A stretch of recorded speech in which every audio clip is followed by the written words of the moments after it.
Good morning dear students, welcome back. So in my previous video I was talking about fundamentals of thermodynamics.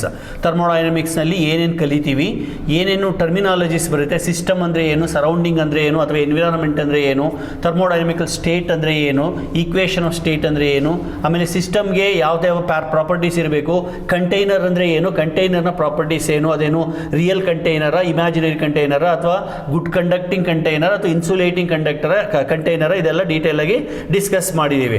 ಅದಲ್ಲದೆ ಇನ್ನೂ ಕೂಡ ಇನ್ನು previous ವಿಡಿಯೋದಲ್ಲಿ ನಾವು ಈ ಕಾಫಿ ಎಕ್ಸಾಂಪಲ್ ಅನ್ನು ತಗೊಂಡ್ಬಿಟ್ಟು ಅಲ್ಲಿ ಏನೇನು ಚೇಂಜಸ್ ಆದರೆ ಅಥವಾ ಏನೇನು ಚೇಂಜಸ್ ಆಗದೆ ಹೋದರೆ ಅದು ಈಕ್ವಿಲಿಬ್ರಿಯಮ್ ಅಲ್ಲಿ ಇರುತ್ತೆ ಅಂತ, ಅಂದರೆ ಥರ್ಮೋಡೈನಮಿಕ್ ಈಕ್ವಿಲಿಬ್ರಿಯಮ್. ನೋಡಿ, ಟೆಂಪರೇಚರ್ ರಿಮೈನ್ಸ್ ಕಾನ್ಸ್ಟೆಂಟ್ ಇದೆ, ಅದನ್ನು ಥರ್ಮಲ್ ಈಕ್ವಿಲಿಬ್ರಿಯಮ್ ಅಂತ ಕರಿತೀವಿ. If the total mechanical forces acting on the system is zero, we call it as mechanical equilibrium. If the chemical composition of the coffee or chemical composition of the system remains same even after 1 minute or 1 hour or after doing some operations on the system, if it remains same then it is called chemical equilibrium. Example ಅನ್ನ ಜ್ಞಾಪಿಸ್ಕೊಳ್ಳಿ, coffee ತಂದಿಟ್ರು ಅಮ್ಮ table ಮೇಲೆ, ನೀವು ಕುಡಿತಾ ಸ್ವಲ್ಪ ಹೊತ್ತು ಮರ್ತ್ಬಿಟ್ರಿ, ಆಮೇಲೆ paper ಏನೋ ಓದ್ತಾ ಇದ್ರಿ, ಸ್ವಲ್ಪ ಹೊತ್ತು ಆದ್ಮೇಲೆ ನೋಡಿದಾಗ ಟೆಂಪರೇಚರ್ ಕಡಿಮೆ ಆಗಿರುತ್ತೆ, ವಾಲ್ಯೂಮ್ ಕಡಿಮೆ ಆಗಿರುತ್ತೆ, ಆದರೆ ಕಾಫಿ ಹೋಗಿ ಟೀ ಆಗಿರೋದಿಲ್ಲ, ಅಂದರೆ ಅದರ ಕೆಮಿಕಲ್ ಕಾಂಪೋಸಿಷನ್ ಚೇಂಜ್ ಆಗಿರಲ್ಲ. ಹಂಗಿದ್ರೆ ಅದನ್ನ ಕೆಮಿಕಲ್ ಈಕ್ವಿಲಿಬ್ರಿಯಮ್ ಅಂತ ಕರಿತೀವಿ. ಈ ಥರದೆಲ್ಲ ಎಕ್ಸಾಂಪಲ್ಸ್ ಅನ್ನ ಕೊಟ್ಟಿದ್ದೆ. ನಾವು let us proceed further one step ahead. ನೋಡಿ, ಈ ವಿಡಿಯೋದಲ್ಲಿ ನಾವು ಝೀರೋತ್ ಲಾ ಆಫ್ ಥರ್ಮೋಡೈನಮಿಕ್ಸ್ ಅನ್ನು ಕಲಿತೀವಿ. ಆಮೇಲೆ some parameters like heat, internal energy, work, ಆಮೇಲೆ ಈ ಮೂರನ್ನು ಕನೆಕ್ಟ್ ಮಾಡೋಕ್ಕೆ ಇನ್ನೊಂದು ಲಾ ಇದೆ, that is called first law of thermodynamics. If time permits I will teach even that one also. ಆಮೇಲೆ ವರ್ಕ್ ಡನ್ ಅನ್ನು ಕ್ಯಾಲ್ಕುಲೇಟ್ ಮಾಡೋದು ಹೇಗೆ, ಈಕ್ವೇಷನ್ ಇಂದ ವರ್ಕ್ ಡನ್ ಕ್ಯಾಲ್ಕುಲೇಟ್ ಮಾಡೋದು ಹೇಗೆ, ಮತ್ತೆ ಗ್ರಾಫ್ ಇಂದ ವರ್ಕ್ ಡನ್ ಕ್ಯಾಲ್ಕುಲೇಟ್ ಮಾಡೋದು ಹೇಗೆ, ಇವನ್ನೆಲ್ಲನೂ ನಾವು ಕಲಿಯೋಣ ಬನ್ನಿ ಒನ್ ಬೈ ಒನ್. ಈಗ ಝೀರೋತ್ ಲಾ ಅಂತ ಯಾಕೆ ಕರೀತಾರೆ ಫಸ್ಟ್ ಹೇಳ್ತೀನಿ. ನೋಡಿ, ಆಕ್ಚುಲಿ ಝೀರೋತ್ ಲಾ ಫಸ್ಟ್ಗೆ ಬರಲಿಲ್ಲ. ಫಸ್ಟ್ ಲಾ ಆಫ್ ಥರ್ಮೋಡೈನಮಿಕ್ಸ್ ಬಂತು, ಸೆಕೆಂಡ್ ಲಾ ಆಫ್ ಥರ್ಮೋಡೈನಮಿಕ್ಸ್ ಬಂತು. ಆಮೇಲೆ ಸ್ವಲ್ಪ ವರ್ಷ ಆದಮೇಲೆ ದಟ್ ವಾಸ್ ಇನ್ 1831 ಈ ಲಾ ಅನ್ನ ಫ್ರೇಮ್ ಮಾಡಿದ್ರು. ಈಗ ಫಸ್ಟ್ ಲಾ ಆಗಿದೆ, ಸೆಕೆಂಡ್ ಲಾ ಆಗಿದೆ, ಥರ್ಡ್ ಲಾ ಅಂತ ಇಡ್ಬೋದಾಗಿತ್ತು. ಆದರೆ ಈ ಲಾ ಬಂದ್ಬಿಟ್ಟು ತುಂಬ ಬೇಸಿಕ್ ಆಗಿರೋದ್ರಿಂದ, ತುಂಬ ಫಂಡಮೆಂಟಲ್ ಆಗಿರೋದ್ರಿಂದ ಇದಕ್ಕೆ ಬಿಗಿನಿಂಗ್ ನಂಬರೇ ಕೊಡಬೇಕು ಅಂತ ಡಿಸೈಡ್ ಮಾಡಿದ್ರು. Already beginning number first law ಕೊಟ್ಬಿಟ್ಟಿದ್ರು, ಸೆಕೆಂಡ್ ಲಾ ಅಂತಂದು ಕೊಟ್ಬಿಟ್ಟಿದ್ರು. ಹಾಗಾಗಿ ಉಳಿದಿದ್ದೆ ಒಂದೇ ಆಪ್ಷನ್ ಝೀರೋತ್ ಲಾ. ಯಾಕೆ ಸರ್ ಇದು ಫಂಡಮೆಂಟಲ್ಲು, ಇದರಲ್ಲಿ ಏನಂತ ವಿಶೇಷತೆ ಇದೆ ಅಂತ ಕೇಳ್ಬೋದು. ಎಸ್, ಇದರಲ್ಲಿ ಒಂದು ತುಂಬ ವಿಶೇಷತೆ ಇದೆ, ಒಂದು ಸ್ಪೆಷಾಲಿಟಿ ಇದೆ. ಈ ಝೀರೋತ್ ಲಾ ಇಂದ ನಮಗೆ ಒಂದು ಇಂಪಾರ್ಟೆಂಟ್ ಪ್ಯಾರಾಮೀಟರ್ ಗೊತ್ತಾಗುತ್ತೆ. ಅದೇನಪ್ಪ ಅಂದರೆ yes, it is temperature. So which physical quantity is highlighted or which physical quantity is obtained in zeroth law ಅಂತ ಕೇಳ್ಬೋದು ಒಂದು ಮಾರ್ಕಿಗೆ. It is nothing but temperature. ನೋಡಿ, ಈ ಥರ್ಮೋಡೈನಮಿಕ್ಸ್ ಆಗಲಿ, ಹೀಟ್ ಅಂಡ್ ಟೆಂಪರೇಚರ್ ಆಗಲಿ, ಈ ಥರ್ಮಲ್ ಪ್ರಾಪರ್ಟೀಸ್ ಆಗಲಿ, ಇಲ್ಲಿ ಈ ಟೆಂಪರೇಚರ್ ಅನ್ನೋದು ಮತ್ತು ಹೀಟ್ ಅನ್ನೋದು ಪದೇ ಬರ್ತಾನೆ ಇರುತ್ತೆ. ಹಾಗಾಗಿ ಟೆಂಪರೇಚರ್ಗೆ ನಾವು ಫಸ್ಟ್ ಪ್ಲೇಸನ್ನೇ ಕೊಡಬೇಕು, ಅದೇ ಬಿಗಿನಿಂಗ್ ಪಾಯಿಂಟ್ ಈ ಹೋಲ್ ಮೆಕ್ಯಾನಿಸಮ್ಗೆ. ಹಾಗಾಗಿ ನಾವು ಅದನ್ನು ಫಂಡಮೆಂಟಲ್ ಪ್ಯಾರಾಮೀಟರ್ ಅಂತ ಕೂಡ ತಗೊಂಡಿದ್ದೀವಿ SI ಸಿಸ್ಟಮಲ್ಲಿ. ಫಂಡಮೆಂಟಲ್ ಕ್ವಾಂಟಿಟೀಸ್, 7 ಫಂಡಮೆಂಟಲ್ ಕ್ವಾಂಟಿಟೀಸಲ್ಲಿ ಟೆಂಪರೇಚರ್ ಕೂಡ ಒಂದು ಫಂಡಮೆಂಟಲ್ ಕ್ವಾಂಟಿಟಿ. ಸೊ ಹಾಗಾಗಿ ಇದಕ್ಕೆ ಝೀರೋತ್ ಲಾ ಅಂತ ಕೊಟ್ಟರು. ಇದು ಹಿಸ್ಟರಿ ಅಷ್ಟೇನೆ. ಝೀರೋತ್ ಲಾ ಯಾಕೆ ಬಂತು ಅಂತ ನಿಮ್ಮನ್ನೇನು ಕೇಳೋದಿಲ್ಲ, ಆಯ್ತಾ. Why zeroth law is called as zeroth law ಅಂತ ಕೇಳಲ್ಲ. ಬಟ್ ನಾರ್ಮಲಿ ನಮ್ಮ ಮೈಂಡ್ಗೆ ಅನ್ಸುತ್ತೆ, ಯಾಕಂದ್ರೆ ಫಸ್ಟ್ ಲಾ ಗೊತ್ತು, ಸೆಕೆಂಡ್ ಲಾ ಗೊತ್ತು, ಥರ್ಡ್ ಲಾ ಗೊತ್ತು, ಇದು ಯಾವುದು ಝೀರೋತ್ ಲಾ ಅಂತ ಕೇಳ್ಬೋದು ಅಂತ ಅನಿಸ್ಬೋದು. ಅದಕ್ಕೆ ಕ್ಲಾರಿಟಿ ಕೊಟ್ಬಿಟ್ಟಿದ್ದೀನಿ. ಓಕೆ, ಸೊ ಈಗ ಬನ್ನಿ, ಇದು ಏನು ಹೇಳುತ್ತೆ, ಈ ಲಾ ಏನು ಹೇಳುತ್ತೆ ಅನ್ನೋದಕ್ಕಿಂತ ಮುಂಚೆ ಒಂದು ಸಿಂಪಲ್ ಎಕ್ಸಾಂಪಲ್, ಮ್ಯಾಥಮೆಟಿಕಲ್ ಈಕ್ವೇಷನ್ ಅನ್ನ ತಗೋತೀನಿ. ಇವಾಗ ನೋಡಿ, ಎ ಅಂತ ಏನೋ ಒಂದು ಕ್ವಾಂಟಿಟಿ ಇದೆ. Suppose if it is equal to C, A is equal to C ಅಂತ ಇಟ್ಕೊಳ್ಳೋಣ. ಆಮೇಲೆ ಬಿ ಅಂತ ಇನ್ನೊಂದು ಕ್ವಾಂಟಿಟಿ ಇದೆ, ಅದು is also equal to C. A is equal to C, B is equal to C ಆದರೆ what is the relation between A and B? Can you judge? ಏನಾದರೂ ಊಹೆ ಮಾಡ್ಲಿಕ್ಕೆ ಸಾಧ್ಯನಾ? ಎ ಮತ್ತೆ ಬಿ ಯಾವ ಥರ ರಿಲೇಟ್ ಆಗಿರ್ತವೆ? Yes, you are correct. A is definitely is equal to B. ಇದನ್ನೇ ನಾವು ವರ್ಡಿಂಗ್ಸ್ ಅಲ್ಲಿ ಬರೆದು ಬಿಟ್ರೆ ಅದು ಝೀರೋತ್ ಲಾ ಆಗ್ಬಿಡುತ್ತೆ. ಇದನ್ನ ಮ್ಯಾಥಮೆಟಿಕ್ಸ್ ಅಲ್ಲಿ ನಾವು ಬೇರೆ ಯಾವುದೋ ಒಂದು ಲಾ ಅಂತ ಕರಿತೀವಿ, ಅಸೋಸಿಯೇಟಿವ್ ಲಾ, ನೋಡಿ ಏನೋ ಏನೋ ಒಂದು ಲಾ ಕರಿತೀವಿ. ಆದರೆ ಇಲ್ಲಿ ಇದನ್ನ ಝೀರೋತ್ ಲಾ ಅಂತ ಕರಿತೀವಿ. ಏನಪ್ಪಾ ಅಂದ್ರೆ ಇಲ್ಲಿ ಎ ಅಂಡ್ ಬಿ ಅಂತ ಹೇಳಬಾರ್ದು, ಅವನ ಸಿಸ್ಟಮ್ ಅಂತ ಹೇಳಬೇಕು. If two systems A and B, please follow carefully, if two systems A and B are individually in equilibrium with another system C, if A is in equilibrium with C ಅಂದ್ರೆ equals ಅಂದ್ರೆ equilibrium, B is in equilibrium with C. So if two individual systems are in equilibrium with third state or third system, then these two are in equilibrium. So ಏನು confuse ಆಗ್ತಾ ಇದೆಯಾ? ಹೇಳ್ತೀನಿ ಇನ್ನೊಂದ್ಸತಿ. If two A and B, if two systems are individually ಒಂದೊಂದಾಗಿ separate ಆಗಿ C ಅನ್ನೋ system ಜೊತೆ equilibrium ಅಲ್ಲಿ ಇದ್ದರೆ ಅವಾಗ A and B ಆಲ್ಸೋ ಅವೆರಡೂ ಕೂಡ ಈಕ್ವಿಲಿಬ್ರಿಯಂ ಅಲ್ಲಿ ಇರ್ತವೆ. ಇದು ಹೆಂಗಪ್ಪ ಅಂದ್ರೆ A is related to C, B is related to C, so A is related to C, B is also related to C ಅಂದಮೇಲೆ ಇದು ರಿಲೇಟ್ ಆಗಿರ್ಲೇಬೇಕಲ್ವಾ? ಹೆಂಗೆ ಅಂದ್ರೆ ರಿಲೇಟಿವ್ ಈಸ್ ರಿಲೇಟಿವ್. ಈಗ ಇವನಿಗೆ ಇವನ್ ರಿಲೇಟಿವ್, ಇವನಿಗೆ ಇವನ್ ರಿಲೇಟಿವ್, ಹಂಗಾದ್ರೆ ಇವರಿಬ್ರು ರಿಲೇಟಿವ್ಸ್ ಆಗಿರ್ಬೇಕಲ್ವಾ? ಚಿಕ್ಕಪ್ಪ ದೊಡ್ಡಪ್ಪನ ಮಕ್ಕಳು, ಅಣ್ಣ ತಮ್ಮಗಳು, ಅತ್ತೆ, ಏನೋ ಒಂದು ಕನೆಕ್ಷನ್ ಇದೆ ಇರಬೇಕಲ್ವಾ? ಅದೇ ಥರ ಒಂದು ಕ್ರೂಡಾಗಿ ಹೇಳಿದ್ದೀನಿ. ಈಗ ಇದನ್ನು ಒಂದು ಸಿಸ್ಟಮ್ಯಾಟಿಕ್ ಆಗಿ ಹೇಳ್ತಾ ಹೋಗ್ತೀನಿ. ಈಗ ಒಂದು ಸಿಸ್ಟಮ್ ಇದೆ, ಯಾವುದೋ ಒಂದು ಕಂಟೈನರಲ್ಲಿ ಒಂದು ಗ್ಯಾಸ್ ಇದೆ ಅಂತ ಇಟ್ಕೊಳ್ಳೋಣ. ಈ ಕಂಟೈನರಲ್ಲಿ ಗ್ಯಾಸ್ ಇದೆ, ಇದನ್ನು ಸಿಸ್ಟಮ್ ಎ ಅಂತ ಕರಿತೀನಿ, ಆಯ್ತಾ? ಇದು ಏನೋ ಒಂದು ಟೆಂಪರೇಚರ್ ಇದೆ. ಇದ್ರ ಮೇಲಕ್ಕೆ ಒಂದು ಸಿಸ್ಟಮ್, ಇನ್ನೊಂದು ಸಿಸ್ಟಮ್ ಅನ್ನು ತಗೊಂಬಂದು ಇಡ್ತೀನಿ, ಇದನ್ನ ಸಿ ಅಂತ ಕರಿತೀನಿ. ಇದು ಏನ್ ಬೇಕಾದ್ರೂ ಆಗಿರ್ಬೋದು, ಒಂದು ಥರ್ಮೋಮೀಟರ್ ಆಗಿರ್ಬೋದು. ಈ ಥರ್ಮೋಮೀಟರ್ನ ತಗೊಂಬಂದು ಎನ ಮೇಲೆ ಇಡ್ತೀನಿ. ಸ್ವಲ್ಪ ಹೊತ್ತು ಆದ್ಮೇಲೆ ಈ ಸಿ ಮತ್ತೆ ಎ ಎರಡು ಒಂದೇ ಟೆಂಪರೇಚರ್ಗೆ ಬರ್ತವೆ. Suppose if A is 30 degree, C also will reach 30 degree ಅಂತ ಇಟ್ಕೊಳ್ಳೋಣ. ಆಯ್ತಾ? ಆಮೇಲೆ ಇಲ್ಲಿ ಇನ್ನೊಂದು ಸಿಸ್ಟಮ್ ಇದೆ, ಇದರಲ್ಲಿ ಒಂದಷ್ಟು ಗ್ಯಾಸ್ ತುಂಬಿಸಿದ್ದೀನಿ, ಅದನ್ನ ಬಿ ಅಂತ ಕರಿತೀನಿ. ಈಗ ಈ ಸಿ ಇತ್ತಲ್ಲ, ಇಲ್ಲಿಂದ ಎತ್ತಿ ಬಿ ಮೇಲೆ ಇಡ್ತೀನಿ, ಇದನ್ನ ಬಿ ನ ಮೇಲೆ ಇಡ್ತೀನಿ. ಈ ತರ ಬಿ ನ ಮೇಲೆ ಇಟ್ಟು ಸ್ವಲ್ಪ ವೇಟ್ ಮಾಡ್ತೀನಿ. ಅವಾಗ ಇದು ಕೂಡ ಇಲ್ಲಿ ಕೂಡ ಅದು 30 ಡಿಗ್ರಿನೇ ತೋರಿಸ್ತಾ ಇದೆ ಅಂತ ಇಟ್ಕೊಳ್ಳಿ. ಅಂದ್ರೆ ಇದರ ಟೆಂಪರೇಚರ್ 30 ಡಿಗ್ರಿ ಅಂತ ಆಯ್ತಲ್ವಾ ಅಲ್ಲಿಗೆ? ನೋಡಿ, ಈಗ ಸಿ ನ ತಂದು ಎ ನ ಮೇಲೆ ಇಟ್ಟಾಗ 30 ಡಿಗ್ರಿ ಬಂತು, ಅಂದ್ರೆ A is equal to C ಅನ್ನಂಗ ಆಯ್ತಲ್ವಾ? ಅದೇ ಸಿ ನ ಬಿ ನ ಮೇಲೆ ಇಟ್ಟಾಗ್ಲೂ ಕೂಡ 30 ಡಿಗ್ರಿ ಬಂತು, ಅಂದ್ರೆ B is equal to C ಅನ್ನಂಗ ಆಯ್ತಲ್ವಾ? ಈಗ ಈ ಎ ಮತ್ತೆ ಬಿ ಮಧ್ಯದಲ್ಲಿ ಐಸೋಲೇಟೆಡ್ ವಾಲ್, ಇನ್ಸುಲೇಟೆಡ್ ವಾಲ್ ಅಂದ್ರೆ ಆಡಿಯಾಬ್ಯಾಟಿಕ್ ವಾಲ್ ಇತ್ತು ಅಂತ ಇಟ್ಕೊಳ್ಳೋಣ. ಮೊದಲು ಅವೆರಡು ಟಚ್ ಆಗಿರ್ಲಿಲ್ಲ ಅಂತ ಅರ್ಥ. ಈಗ ಇವೆರಡನ್ನು ಟಚ್ ಮಾಡಿಸ್ತೀನಿ, ಅಂದ್ರೆ ಎ ಮತ್ತೆ ಬಿ ಅನ್ನ ಎರಡನ್ನು ಟಚ್ ಮಾಡಿಸ್ತೀನಿ. ಅವಾಗ ಎ ಮತ್ತೆ ಬಿ ಎರಡು ಸೇಮ್ ಟೆಂಪರೇಚರ್ ಅನ್ನು ತೋರಿಸ್ತವೆ. ಅಂದ್ರೆ ಎ ಇಂದ ಬಿ ಗೆ ಹೀಟ್ ಹೋಗಲ್ಲ, ಬಿ ಇಂದ ಎ ಗೆ ಹೀಟ್ ಬರೋದಿಲ್ಲ. ಯಾಕೆ ಅಂತಂದ್ರೆ ಎರಡು ಈಕ್ವಿಲಿಬ್ರಿಯಂ ಅನ್ನ ರೀಚ್ ಆಗಿರ್ತವೆ. ಇದನ್ನೇ ನಾನು A is equal to B ಅಂತ ಬರೆಯೋದು. ಅಂದರೆ if A is equal to C, if A is equal to C, if 30 is equal to 30, if B is equal to C, that is 30 is equal to 30, then A must be equal to B, that is A is equal to B. ಇದು 0th law of thermodynamics. ಇಲ್ಲಿ ಪ್ರಮುಖವಾಗಿ ನಾವು ಗಮನಿಸ್ತಾ ಇರೋದು temperature ಅನ್ನ. ಅದಕ್ಕೆ ನಾನು ಹೇಳಿದ್ದು 0th law ಯಾವಾಗಲೂ ನಮಗೆ ಟೆಂಪರೇಚರ್ ಅನ್ನೋ ಒಂದು ಕ್ವಾಂಟಿಟಿಯನ್ನ ಹೇಳುತ್ತೆ. ಹಾಗಾಗಿ ಇದು ತುಂಬಾ ಫಂಡಮೆಂಟಲ್ ಥರ್ಮೋಡೈನಮಿಕ್ಸ್ ಅಲ್ಲಿ, ಅದಕ್ಕೆ 0th law. ಸೊ ಇನ್ನೊಮ್ಮೆ ಸ್ಟೇಟ್ಮೆಂಟ್ ಅನ್ನು ಹೇಳ್ಬಿಡ್ತೀನಿ before I go to the next one. If two individual systems are A and B are in equilibrium with a third system C, then those two systems in turn are in equilibrium. So A ಮತ್ತೆ B ಅನ್ನೋ ಎರಡು C ಜೊತೆಗೆ equilibrium ಅಲ್ಲಿ ಇದ್ರೆ A and B ಗಳು ಕೂಡ equilibrium ನಲ್ಲಿ ಇರ್ತವೆ ಅಂತ ಅರ್ಥ. ಇದನ್ನ 3 ಮಾರ್ಕಿಗೆ ಕೇಳಬಹುದು. ಈ ಡಯಾಗ್ರಾಮ್ ಅನ್ನು ಬರದೇ ಎಕ್ಸ್ಪ್ಲೈನ್ ಮಾಡಿ ಸಿಂಪಲ್ ಆಗಿ. First step, let A and B are the two individual systems. C is the third system. System ಅಂದ್ರೆ ಏನು ಅಂತ ಪದೇ ತಲೆ ಕೆಡಿಸ್ಕೋಬೇಡಿ. ಒಂದು ಥರ್ಮೋಮೀಟರ್ ಕೂಡ ಸಿಸ್ಟಮ್ ಆಗುತ್ತೆ, ಲೋಟದಲ್ಲಿರೋ ಕಾಫಿ ಕೂಡ ಸಿಸ್ಟಮ್ ಆಗುತ್ತೆ. ನೋಡಿ, ಇದಕ್ಕೆ ಒಂದು ಎಕ್ಸಾಂಪಲ್ ಕೊಟ್ಬಿಡ್ತೀನಪ್ಪ. ಕಾಫಿ ಎಕ್ಸಾಂಪಲ್ ಕೊಡ್ತೀನಿ. ಈಗ ಅಮ್ಮ ಕಾಫಿ ಮಾಡಿಕೊಂಡು 2 ಲೋಟದಲ್ಲಿ ಕಾಫಿನ ತಗೊಂಬಂದು ನಿನ್ನ ಮುಂದೆ ಮತ್ತೆ ಅಪ್ಪನ ಮುಂದೆ ಇಟ್ರು. ಅಪ್ಪ ನೀನು ಇಬ್ರು ಕೂತ್ಕೊಂಡು ಟೇಬಲ್ ಸೋಫಾ ಮೇಲೆ ಕೂತ್ಕೊಂಡು ಏನೋ ಮಾಡ್ತಾ ಇದ್ದೀರಾ. ಅಮ್ಮ ಇಬ್ರು ಲೋಟ ಕಾಫಿ ತಗೊಂಬಂದು ಇಟ್ರು. ಈಗ ನಿಮ್ಮ ಸಿಸ್ಟರ್ ಒಬ್ರು ಇದ್ದಾರೆ ಅಂತ ಇಟ್ಕೊಳ್ಳಿ. ಅವ್ರಿಗೆ ತುಂಬಾ ಕ್ಯೂರಿಯಾಸಿಟಿ ಇದೆ. ಒಂದು ಥರ್ಮೋಮೀಟರ್ನ ತಂದು ಈ ನಿನ್ನ ಹತ್ರ ಇಟ್ಟಿರೋ, ಈಗ ಇದು ನಿನ್ನ ಮುಂದೆ ಇಟ್ಟಿರೋ ಲೋಟ, ಇದು ಅಪ್ಪನ ಮುಂದೆ ಇಟ್ಟಿರೋ ಲೋಟ. ನಿನ್ನ ಮುಂದೆ ಇಟ್ಟಿರೋ ಲೋಟನ ಎ ಅಂತೀನಿ, ಅಪ್ಪನ ಮುಂದೆ ಇಟ್ಟಿರೋ ಲೋಟನ ಬಿ ಅಂತ ಕರಿತೀನಿ. ನಿಮ್ಮ ಸಿಸ್ಟರ್ಗೆ ಒಂದು ಕ್ಯೂರಿಯಾಸಿಟಿ, ಅದ್ರಲ್ಲಿ ನೋಡೋಣ ಟೆಂಪರೇಚರ್ ಎಷ್ಟಿದೆ ಅಂತ. ಅವಳು ಏನ್ ಮಾಡ್ತಾಳೆ, ಒಂದು ಥರ್ಮೋಮೀಟರ್ನ ತಂದು ಇದ್ರೊಳಗಡೆ ಇಡ್ತಾಳೆ. ದಿಸ್ ಈಸ್ ಸಿ ಅಷ್ಟೇನೆ, ಆಯ್ತಾ? ಅವಾಗ ಟೆಂಪರೇಚರ್ ಸರ್ರ ಅಂತ ಮೇಲೆ ಹೋಗುತ್ತೆ, 60 ಡಿಗ್ರಿ ಸೆಂಟಿಗ್ರೇಡ್ ತೋರಿಸುತ್ತೆ. ಆಮೇಲೆ ಅದೇ ಥರ್ಮೋಮೀಟರ್ ಇಮ್ಮಿಡಿಯೇಟ್ ಆಗಿ ಅಪ್ಪನ ಕಾಫಿನಲ್ಲೂ ಇಡ್ತಾಳೆ, ಅಲ್ಲೂ 60 ಡಿಗ್ರಿ ತೋರಿಸುತ್ತೆ. ಅದ್ರ ಅರ್ಥ ಏನು, ನಿನ್ನ ಲೋಟದಲ್ಲಿರೋ ಕಾಫಿನೂ 60 ಡಿಗ್ರಿ ಇದೆ, ಅಪ್ಪನ ಲೋಟದಲ್ಲಿರೋ ಕಾಫಿನೂ 60 ಡಿಗ್ರಿ ಇದೆ. ಅಂದರೆ A and B are in equilibrium. By chance ಮನೆಯಲ್ಲಿ ಒಂದು ಚಿಕ್ಕ ಮಗು ಇದೆ ಅಂತ ಇಟ್ಕೊಳ್ಳಿ, ಆ ಮಗುಗೆ ಅಷ್ಟು ಬಿಸಿ ಇರೋ ಕಾಫಿ ಕೊಡೋಕೆ ಆಗೋದಿಲ್ಲ, ಕುಟ್ಬಿಟ್ರೆ ಏನಾಗುತ್ತೆ, ನಾಲ್ಗೆ ಸುಟ್ಟೋಗುತ್ತೆ. ಅದಕ್ಕೆ ಅಮ್ಮ ಏನು ಮಾಡ್ತಾರೆ, ತಣ್ಣಗೆ ಮಾಡ್ತಾರೆ, ಅದನ್ನು ಸ್ವಲ್ಪ ಹೊತ್ತು ಹೀಗೆ ಹೀಗೆ ಹೀಗೆ ಮಾಡಿ ಟೆಂಪರೇಚರ್ನ ಡೌನ್ ಮಾಡ್ತಾರೆ. ಸೊ ಮಗುಗೆ ತಣ್ಣಗಿರೋ ಹಾಲು ಕೊಡ್ತಾರೆ, ನಿಮಗೆ ಸ್ವಲ್ಪ ಬಿಸಿ ಇರೋದನ್ನ ತಂದು ಕೊಡ್ತಾರೆ. ಈಗ ಮಗುಗೆ ತಂದು ಕೊಟ್ಟಿರೋ ಲೋಟದಲ್ಲಿರೋ ಹಾಲನ್ನು ನಾನು ಡಿ ಅಂತ ಕರಿತೀನಿ. ಇವಾಗ ನಿಮ್ಮ ಸಿಸ್ಟರ್ ಏನು ಮಾಡ್ತಾರೆ, ಥರ್ಮೋಮೀಟರ್ ಇದರಲ್ಲೂ ಇಡ್ತಾರೆ, ಅದೇನು ಮಾಡುತ್ತೆ, ಒಂದು 30 ಡಿಗ್ರಿನೋ 35 ಡಿಗ್ರಿನೋ ತೋರಿಸುತ್ತೆ.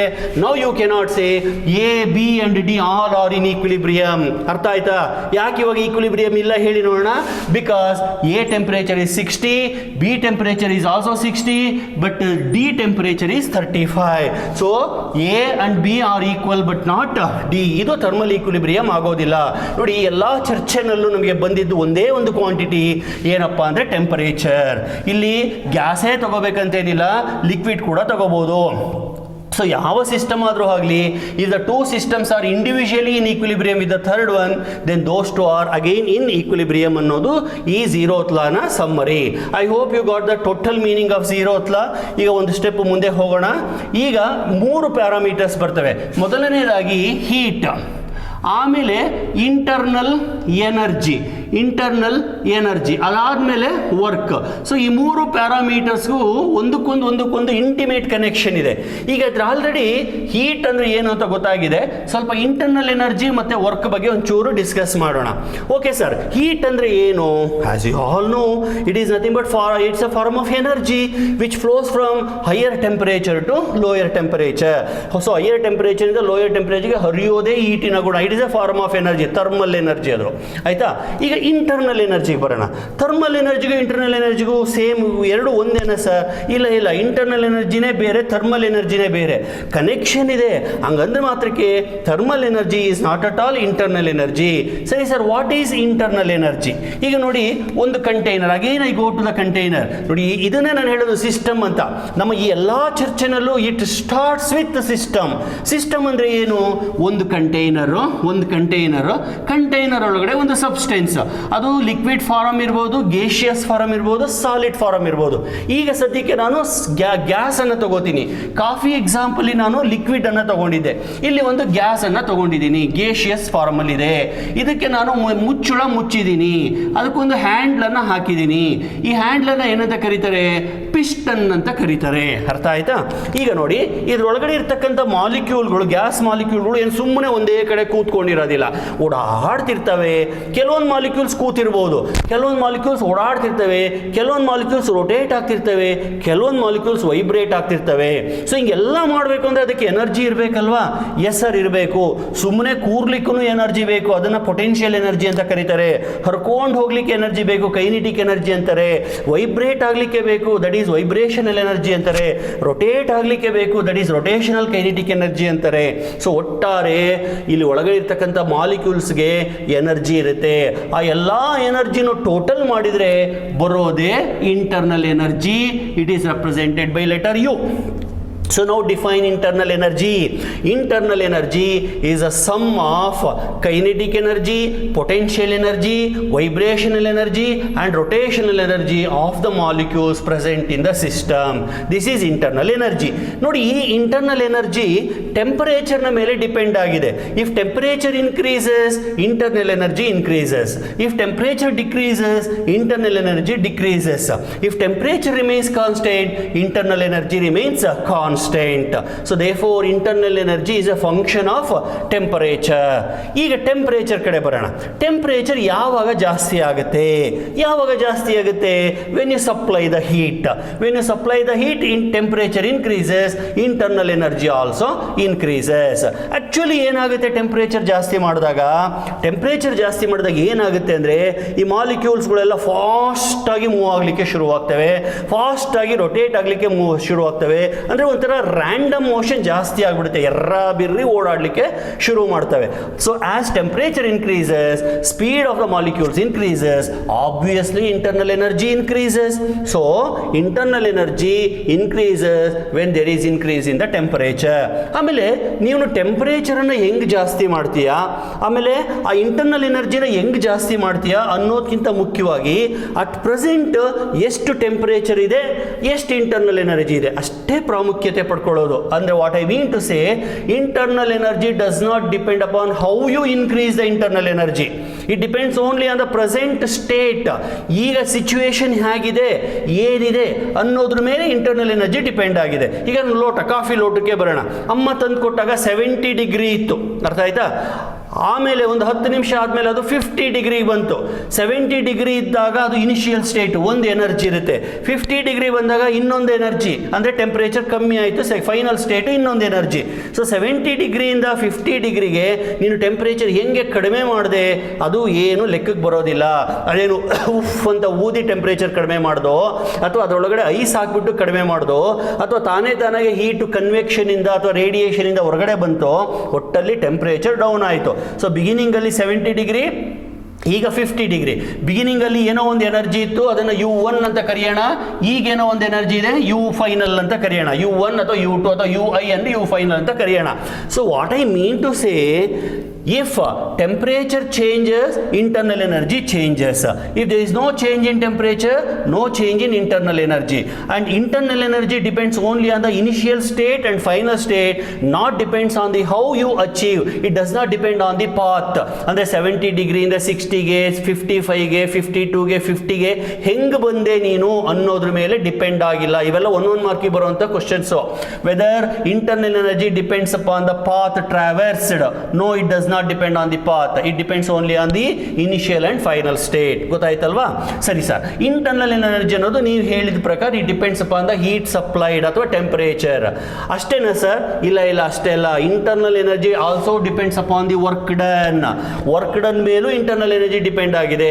ಇವಾಗ ನೋಡಿ, ಈ ಪಿಸ್ಟನ್ ಅನ್ನ ಪ್ರೆಸ್ ಮಾಡ್ತೀರಾ, ಪಿಸ್ಟನ್ ಅನ್ನ ತಳ್ಳಿದಾಗ you are doing work, you are applying the force, no, you are doing the work.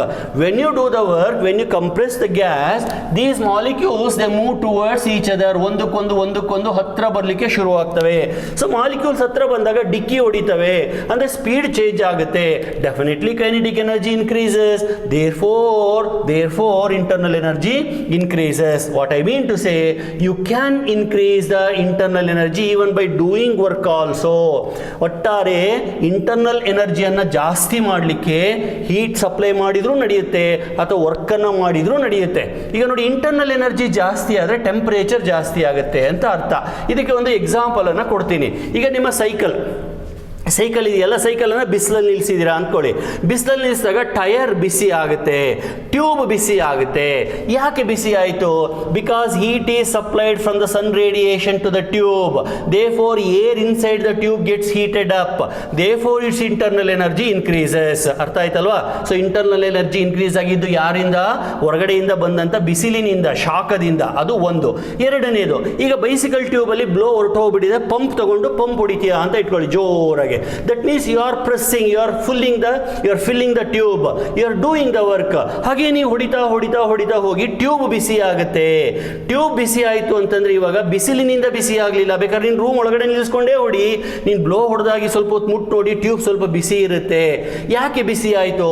Because now you are doing work on the gas and therefore temperature increases. ಅರ್ಥ ಆಯ್ತಲ್ವಾ? So internal energy increase ಆಗಲಿಕ್ಕೆ ಬರೀ heat ಒಂದೇ ಕಾರಣ ಆಗೋದಿಲ್ಲ, work ಕೂಡ ಕಾರಣ ಆಗುತ್ತೆ. So we can increase the internal energy by supplying the heat or by doing the work. Conversely increasing ಆಯಿತು, ಡಿಕ್ರೀಸಿಂಗ್. ಇಂಟರ್ನಲ್ ಎನರ್ಜಿ ಕಡಿಮೆ ಮಾಡಬೇಕು ಅಂದರೆ you take out the heat from the system. Supply ಮಾಡಿದರೆ increase ಆಗುತ್ತೆ, remove ಮಾಡಿದರೆ decrease ಆಗುತ್ತೆ. Take out the heat from the system, so then internal energy decreases. ಆಮೇಲೆ work, here you are doing work on the gas. By pressing the gas you are doing the work on the gas. ಎರಡು ಥರ work ಬರುತ್ತೆ. ಒಂದು work done on the system, ಇನ್ನೊಂದು work done by the system. ಇವಾಗ ನೀನು ಹಿಂಗೆ ತಳ್ಳಿದೆ, gas press ಆಯಿತು, ಒಳಗಡೆನೇ pressure ಜಾಸ್ತಿ ಆಗಿ ಪಿಸ್ಟನನ್ನು ಹಿಂದಕ್ಕೆ ತಳ್ಬೋದಲ್ವಾ, ಗ್ಯಾಸೇ ಎಕ್ಸ್ಪ್ಯಾಂಡ್ ಆಗಿ ಪಿಸ್ಟನನ್ನು ಹಿಂದಕ್ಕೆ ತಳ್ಬೋದಲ್ವಾ, ಆವಾಗ ವರ್ಕ್ ಆಗುತ್ತೆ. But now work is done by the gas. So ಎರಡು ಥರ ಇವೆಲ್ಲ ಪದಗಳು ರಿಪೀಟ್ ಆಗ್ತಾನೆ ಇರ್ತವೆ. Heat supplied, heat rejected. Supplied ಅಂದರೆ ಕೊಡೋದು, ರಿಜೆಕ್ಟೆಡ್ ಅಂದರೆ ಟೇಕನ್ ಔಟ್ ಅಂತ ಹೊರಗಡೆ ತಕ್ಕೊಳ್ಳೋದು. Work done on the system, work done by the system.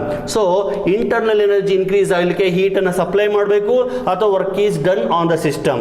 Internal energy decrease ಆಗಬೇಕು ಅಂದರೆ heat is removed from the system R work is done by the gas. Okay, so this is about the work done, internal energy and heat supplied. ಈಗ ನಾನು ಅವಾಗಲೇ ಹೇಳಿದೆ internal energy does not depend upon how you vary the temperature, ಅಂದರೆ path ಮೇಲೆ depend ಆಗಿಲ್ಲ ಅಂತ. ಹಾಗಾದರೆ heat supplied ಮತ್ತು work sir? No, heat supplied and work definitely they depend upon the path. Q and W they both depend upon the path. Heat supplied or heat removed depends upon the process. W work done also depends upon the process. ಇದಕ್ಕೊಂದು example ಅನ್ನು ಕೊಡ್ತೀನಿ ನೋಡಿ. Work done ಅನ್ನು ನಾವು graphical method ಆಗು calculate ಮಾಡಬಹುದು. ಈ graphical method ಅನ್ನು ನಾವು PV ಡಯಾಗ್ರಾಮ್ ಅಂತ ಕರಿತೀವಿ. ಇಲ್ಲಿ 3 PV ಡಯಾಗ್ರಾಮ್ ಅನ್ನು ಬರೀತೀನಿ. ಈಗ ಈ ಗ್ಯಾಸ್ ತಗೊಳ್ಳೋಣ. Pressure taken along y Axis, volume taken along x Axis. ಈಗ ಪ್ರೆಸೆಂಟ್ ಸ್ಟೇಟ್ ಅಂದರೆ ಸ್ಟೇಟ್ ಬಗ್ಗೆ ಆಗಲೇ ಪ್ರೀವಿಯಸ್ ವಿಡಿಯೋದಲ್ಲಿ ಹೇಳಿದ್ದೀನಿ. ಈಗ ಸದ್ಯದ ಪರಿಸ್ಥಿತಿನ ನಾವು ಪ್ರೆಸೆಂಟ್ ಸ್ಟೇಟ್ ಅಂತ ಕರಿತೀವಿ. ಈಗ ಸದ್ಯಕ್ಕೆ ಈ ಗ್ಯಾಸಿನ ಪ್ರೆಷರ್ ಎಷ್ಟಿದೆ, ವಾಲ್ಯೂಮ್ ಎಷ್ಟಿದೆ. ಆಮೇಲೆ ಸ್ವಲ್ಪ ಹೊತ್ತಾದ್ಮೇಲೆ ನಾನು ಏನೋ ಮಾಡ್ತೀನಿ, ಪ್ರೆಷರ್ ಎಷ್ಟಾಗುತ್ತೆ, ವಾಲ್ಯೂಮ್ ಎಷ್ಟಾಗುತ್ತೆ. So at any instant of time the situation of the system is represented by pressure, volume and temperature. ಇವನ್ನೇ ನಾವು ಸ್ಟೇಟ್ ವೇರಿಯಬಲ್ಸ್ ಅಂತ ಕರಿತೀವಿ. ಇದ್ರ ಜೊತೆಗೆ ಇಂಟರ್ನಲ್ ಎನರ್ಜಿ ಕೂಡ ಸ್ಟೇಟ್ ವೇರಿಯಬಲ್ ಆಗುತ್ತೆ, ಆಮೇಲೆ ಮಾಸ್ ಕೂಡ ಸ್ಟೇಟ್ ವೇರಿಯಬಲ್ ಆಗುತ್ತೆ. ಈ ಥರ ಸ್ಟೇಟ್ ವೇರಿಯಬಲ್ಸ್ ಭಾಳ ಇದ್ದಾವೆ. ಸದ್ಯಕ್ಕೆ ಈ 3 ತಗೊಳ್ಳೋಣ. ಈಗ ಸದ್ಯಕ್ಕೆ ಈ ಗ್ಯಾಸಿನ ಪ್ರೆಷರ್ P1, ವಾಲ್ಯೂಮ್ V1, ಆಮೇಲೆ ಸ್ವಲ್ಪ ಹೊತ್ತು ಆದಮೇಲೆ P2, V2 ಆಗುತ್ತೆ. ಈಗ ಟೆಂಪ್ರೇಚರ್ ಬೇಡ, ಸದ್ಯಕ್ಕೆ ಟೆಂಪ್ರೇಚರ್ ಸುದ್ದಿ ಹೋಗೋದು ಬೇಡ. ಈಗ ಸದ್ಯಕ್ಕೆ P1, V1 ಇದೆ, ಇದು ಆಮೇಲೆ P2, V2 ಆಗುತ್ತೆ ಅಂತ ಇಟ್ಕೊಳ್ಳೋಣ. Pressure P1 changes from P2, volume V1 changes from V1 changes to V2. ಇಲ್ಲಿ ಜಾಸ್ತಿ ಆಗುತ್ತಾ ಕಡಿಮೆ ಆಗುತ್ತಾ ಆಮೇಲಿಂದು. ಸದ್ಯಕ್ಕೆ P1 is more, P2 is less ಅಂತ ಇಟ್ಕೊಳ್ಳೋಣ. ಈಗ P1 ಟು P2 ನೀನು ಹೆಂಗೆ ವೇರಿ ಮಾಡ್ತೀಯಾ, V1 ಟು V2 ಹೆಂಗೆ ವೇರಿ ಮಾಡ್ತೀಯಾ ನೋಡೋಣ. ಈಗ ಇದು P1 V1 ಸಿಚುವೇಶನ್ ಇಲ್ಲಿದೆ, ಪೊಸಿಷನ್ ಇದು P1, ಇದು V1 ಗೊತ್ತಾಯ್ತಾ. ಇದು P2, ಇಲ್ಲಿ ಬಂದರೆ P2, ಇದು V2. So A is the initial position, B is the final position or final state. ಈಗ ನಾನು A ಇಂದ B ಗೆ ಹೋಗಬೇಕು. ಯಾವ ಥರ ಹೋಗೋದು? ನಾನಾ ಥರದಲ್ಲಿ ಹೋಗ್ಬೋದು. ಅಂದರೆ ನಾನು P1 ಇಂದ P2 ಬರಬೇಕು, V1 ಇಂದ V2 ಬರಬೇಕು. ಹೆಂಗೆ ಹೋಗೋದು? ಫಸ್ಟ್ ನಾನೇನು ಮಾಡ್ತೀನಿ, V1 ಹಾಗೆ ಇಟ್ಕೋತೀನಿ, V1 ಹಾಗೆ ಇಟ್ಕೋತೀನಿ. This is V1. ಸೊ ಇಲ್ಲಿಗೆ ಬಂದರೆ ಅದು V2 ಆಯಿತಾ. ಇದು P1, ಇದು P1, ಇದು P2 ಗೊತ್ತಾಯ್ತಲ್ಲ, ಇದು P2.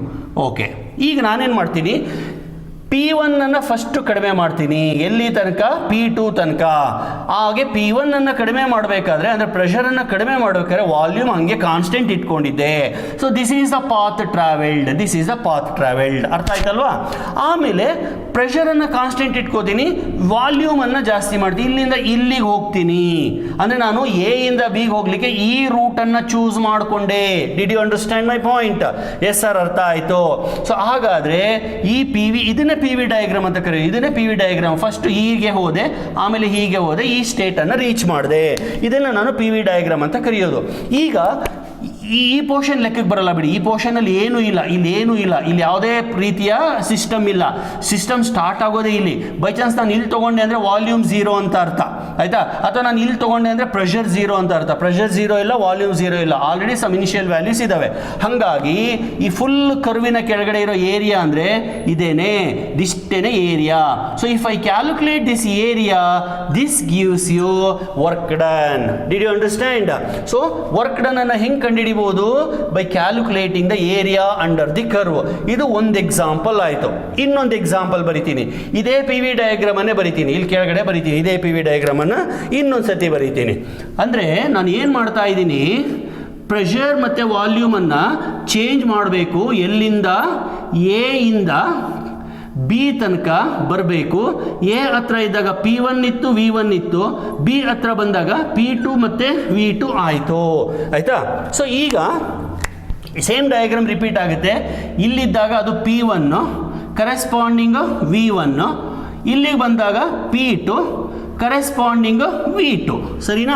ಈಗ ನೀವು ಎ ಇಂದ ಬಿಗೆ ಹೋಗಬೇಕು.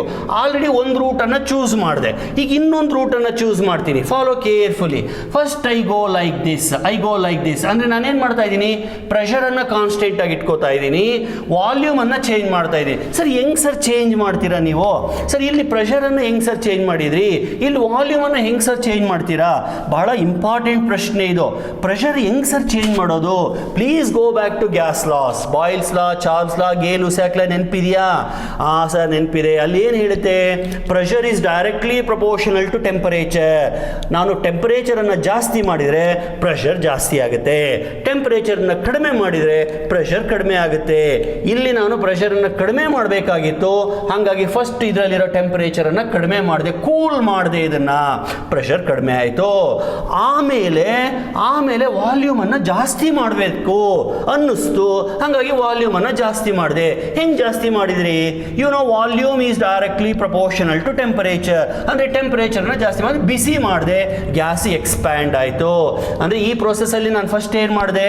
ಫಸ್ಟು ಹೀಟನ್ನು ಹೊರಗಡೆ ತೆಗೆದೆ, ಆಮೇಲೆ ಒಳಗಡೆ ಹಾಕಿದೆ. ಸೊ ನೋಡಿ, ಈ ಪ್ರೋಸೆಸ್ಸಲ್ಲಿ ಹೀಟು ಹೊರಗಡೆ ತೆಗೆದಂಗೆ ಆಯಿತು. ಅಂದರೆ heat depends on the path.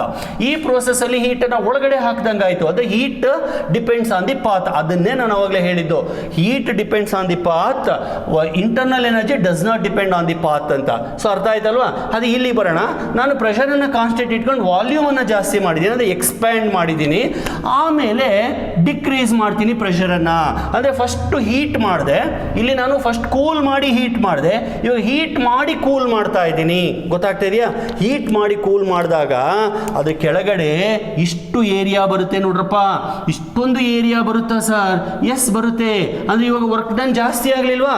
Compare ಮಾಡಿ, ಇದಕ್ಕೂ ಕಂಪೇರ್ ಮಾಡಿ, ವರ್ಕ್ ಡನ್ ಜಾಸ್ತಿ ಆಗಲಿಲ್ವಾ? ಈ ಥರ ವರ್ಕ್ ಡನ್ ಅನ್ನೋದು ಪಾತಿನ ಮೇಲೆ ಡಿಪೆಂಡ್ ಆಗಿದೆ. ಹೀಟ್ ಸಪ್ಲೈಡು ಕೂಡ ಪಾತಿನ ಮೇಲೆ ಡಿಪೆಂಡ್ ಆಗಿದೆ. ಇನ್ನೊಂದು ಗ್ರಾಫನ್ನು ಬರೆದು ಬಿಡ್ತೀನಿ.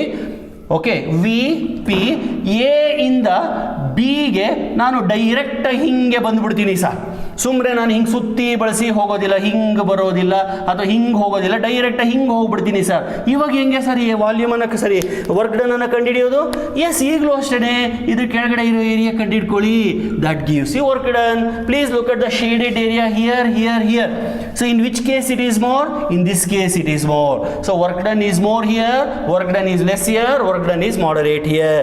ಬಟ್ ಎಲ್ಲ ಕೇಸಲ್ಲೂ Q and W depend on the path, but Q minus W is always constant. ಎಷ್ಟು ಹೀಟನ್ನು ಸಪ್ಲೈ ಮಾಡಿದ್ರಿ, ಅದು ಎಷ್ಟು ವರ್ಕ್ ಆಗಿ ಕನ್ವರ್ಟ್ ಆಯಿತು ಅನ್ನೋದು ಮಾತ್ರ ಕಾನ್ಸ್ಟೆಂಟ್ ಆಗಿರುತ್ತೆ. ಏನು sir? Q minus W constant ಆಗಿರುತ್ತಾ? ಅಂದರೆ ಇದು ಪಾತಿನ ಮೇಲೆ ಡಿಪೆಂಡ್ ಆಗಿರಲ್ವಾ? ಇಲ್ಲ, ಪಾತಿನ ಮೇಲೆ ಡಿಪೆಂಡ್ ಆಗಿಲ್ಲ. Q depends on the path, W depends on the path, but Q minus W does not depend on the path. Sir ಹಾಗಾದರೆ ಇದು ಇಂಟರ್ನಲ್ ಎನರ್ಜಿಗೆ ಏನಾದರೂ ಸಂಬಂಧ ಇದೆಯಾ ಸರ್? ಇದಕ್ಕೂ ಇಂಟರ್ನಲ್ ಎನರ್ಜಿಗೂ? Yes, it is a good guess. It is nothing but internal energy. There is a beautiful connection between this and internal energy. ಅದನ್ನು ನಾನು ನೆಕ್ಸ್ಟ್ ವಿಡಿಯೋದಲ್ಲಿ ಹೇಳ್ತೀನಿ. ಅದನ್ನು actually first law of thermodynamics ಅಂತ ಕರೀತಾರೆ. Okay, I will stop this video here. So I continue remaining things in my next video. Thank you very much.